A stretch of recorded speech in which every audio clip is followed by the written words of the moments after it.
Hello guys, once again this is Shani Ali Khan for you, and right now I am here with founder of Muskan Foundation, right sir?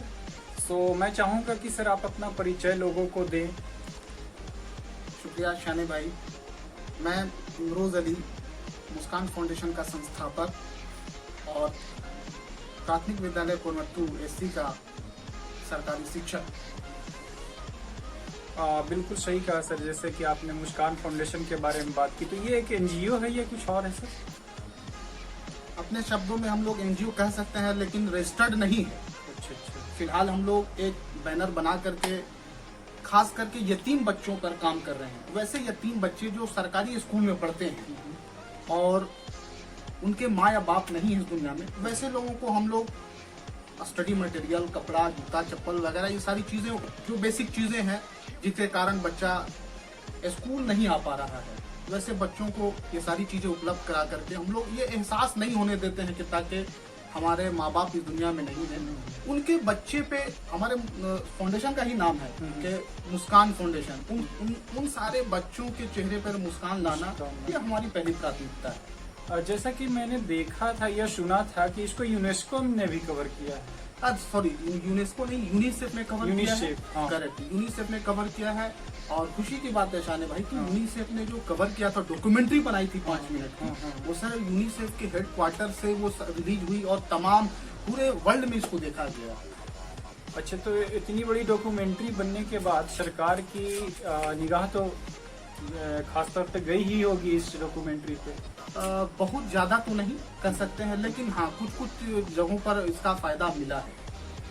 अच्छा। Education के क्षेत्र में शिरघाटी या जो भी बैदा भी शिरघाटी के अंदर ही आता है, तो क्या इसका यहाँ पे डायमेंशन है सर? मतलब कितना जागरूक है लोग एडुकेशन को लेकर और किस तरह की, क्योंकि हम लोगों का ज्यादातर तो क्वालिटी एडुकेशन पे बात करते हैं, सिर्फ एडुकेशन पे नहीं। तो यहाँ शिरघाटी के पेरेंट्स, टीचर्स या बच्चे एडुकेशन में कितना जागरूकता अपने आप को दिखा पाते हैं जागरूक या नहीं है? बहुत अफसोसनाक है, सेटिस्फैक्ट्री हम लोग नहीं कर सकते हैं, क्योंकि हम लोग अभी भी एजुकेशन के मामले में ट्रेडिशनल एजुकेशन लोग ले रहे हैं, जो हमें लगता है कि वो सारी चीजें जरूरत ही नहीं है। आप जिस मुहिम को चला रहे हैं, बहुत खुशी की बात है, सोशल मीडिया पर हम आपको देखते रहते हैं और अच्छा लगता है कि अपने लोग अपने समाज को नई दिशा देने में कोशिश कर रहे हैं। अल्लाह आपको कामयाब करे। ये जो आप काम कर रहे हैं, इसकी जरूरत है। वो ट्रेडिशनल जो हम अपने कंधे पे लंबा सा बैग टांग करके और कॉलेज और बीए और ट्रेडिशनल चीजें कर रहे हैं, उसकी जरूरत नहीं है।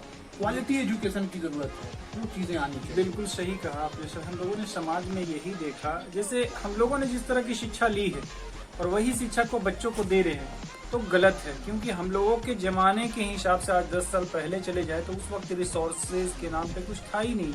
आपको टीचर्स के पास ही जाना पड़ता था हर चीज़ के लिए, लेकिन हमारे पास आज रिसोर्सेज बहुत है, मीडिया है, टेक्नोलॉजी है, हर घरों में मोबाइल फोन से, तो जो भी अगर आपको कोई प्रॉब्लम्स होती है तो तुरंत यूट्यूब निकाल करके देख लेते हैं, राइट। लेकिन हम लोग अभी भी फेवरेटिज्म देखते हैं। स्कूल में भी आप लोगों ने देखा होगा कि टीचर्स पे ही ज़्यादा बच्चे डिपेंड रहते हैं, और बच्चों की भी सिचुएशन मैंने ये जो ऑब्जर्व किया है कि बच्चे डरे हुए होते हैं।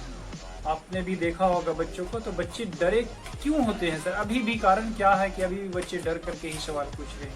देखिए, ये सारी चीजें जो है वो बहुत अधिकांश जगहों पर देखा जाता है, लेकिन बतौर सरकारी शिक्षक हम ये बात आपको आगाह कर दें कि सरकार ने ये गाइडलाइन लाया है कि आप अब सरकारी जो बच्चे आपके स्कूल में आ रहे हैं उसको डराना नहीं है, खिलाना है। इसी को लेकर के हमारे यहाँ गया जिले के पूरे जिले में और खास करके आमस ब्लॉक में, जिस ब्लॉक से हम लोग बिलोंग करते हैं, उसमें स्पोर्ट्स फॉर डेवलपमेंट लाया गया था। उसकी अचीवमेंट की बात करें अगर हम, तो स्पोर्ट्स फॉर डेवलपमेंट का एक पूरा बक्सा स्पोर्ट्स की सारी चीजें दी गई। जब हम बच्चों को खिलाते थे तो उसका अचीवमेंट ये हमको मिला कि जो प्राइवेट स्कूल में बच्चे जो सरकारी में पढ़ रहे थे, फिर प्राइवेट में चले गए, दोबारा प्राइवेट से सरकारी स्कूल में आए। हमारे यहाँ करीब आधा दर्जन बच्चे दोबारा एडमिशन कराया और फिर से बच्चा पढ़ना शुरू किया। यहाँ सारी चीजें मिल रही, सरकार सारी चीजें दे रही है। तो सरकार ने सब कुछ दिया है, बच्चों को मारना नहीं है, साहसिक बनाना है, सवाल पूछने वाला बनाना है, और तो और उसके अंदर किसी तरह का डर नहीं हो, उसको खेल खेल में पढ़ाना है। बिल्कुल, ये जो आपने बात कही सर कि खेल खेल में एक्टिविटी से पढ़ाना है, लेकिन हमारे बहुत सारे पेरेंट्स अभी भी सुन रहे होंगे, तो इस बातों को समझते ही नहीं कि मतलब वो बोलते हैं कि ये खेल खेल में क्या पढ़ाई होता है, बच्चों को पढ़ने के लिए बैठाओ पढ़ाओ, जैसे एक ट्रेडिशनल वे चला आ रहा था। तो उन पेरेंट्स के लिए क्या आपका संदेश रहेगा? जो उन पेरेंट्स के लिए मैं संदेश देना चाहूंगा कि हम लोग जो सरकारी स्कूल में हम माहाना हम लोग पेरेंट्स के साथ बैठक करते हैं और उसमें तमाम बच्चों का जो फीडबैक आता है हम बतलाते हैं कि आपके बच्चे में ये सारी कमी है, इसको दूर किया जाए। लेकिन अफसोसनाक ये सारी चीजें नहीं हो पाता क्योंकि देखिए ये लाता है और बहुत गरीब तबके के जो लोग हैं, दबे कुचले लोग हैं, वो अपने बच्चों के स्कूल में भेजते हैं।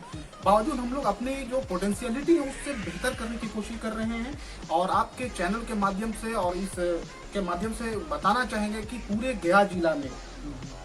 गया जिले में आमस ब्लॉक का प्राथमिक विद्यालय कोरमत्थू एससी जिसमें मैं हूँ, वो पहला वाहिद एक स्कूल होगा जहाँ स्मार्ट क्लास से पढ़ाई होगी। नेक्स्ट जैसे ही कोरोना से शुरू होगा और हम लोगों ने बजापो सारा कुछ इंस्टॉलेशन कर लिया है, परमिशन लेना बाकी है, हम लोग ने स्मार्ट क्लास लगवा लिया है। गवर्नमेंट की तरफ से आया या खुद? गवर्नमेंट पैसा आपको देती है, जिसको आपको खर्च करना पड़ता है 50% जो पैसा है वो स्वच्छता पे, क्लीनिनेस पे काम करना, आपको मतलब स्वच्छता को लेकर के काम करना, शौचालय वगैरह को लेकर, और 50% आप पे डिपेंड करता है कि आप फर्नीचर लाएंगे, पेंटिंग करेंगे, क्या करेंगे। तो हम लोगों ने क्या किया, तो उस पैसे को बचा करके हम लोगों ने एक बड़ा सा स्मार्ट टीवी लगवाया है और उसको कनेक्ट करते हैं फोन से कनेक्ट करने के बाद अगर कोई सब्जेक्ट हम पढ़ा रहे हैं बच्चों को, बच्चा बोर हो रहा है, उसको फुटबॉल बताना है, फुटबॉल क्या है, कैसा है, उसका शेप क्या है, इसके फायदे क्या है, इसको कैसे खेलते हैं, ये सारी चीज जब बच्चों को दिखाते हैं तो इतना चाव से बच्चा देखता है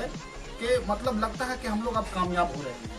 मतलब एक दिली खुशी मिलती होगी कि बच्चे को इस तरह सेल्फ सेटिस्फेक्शन नहीं पर सेल्फ सेटिस्फेक्शन। ओके सर, शुक्रिया, आपने समय दिया, आपने बेशकीमती समय दिया। So thanks for giving me your precious time here. So we will meet in next video with next personality. So till then, take care. Bye bye. See you soon, guys.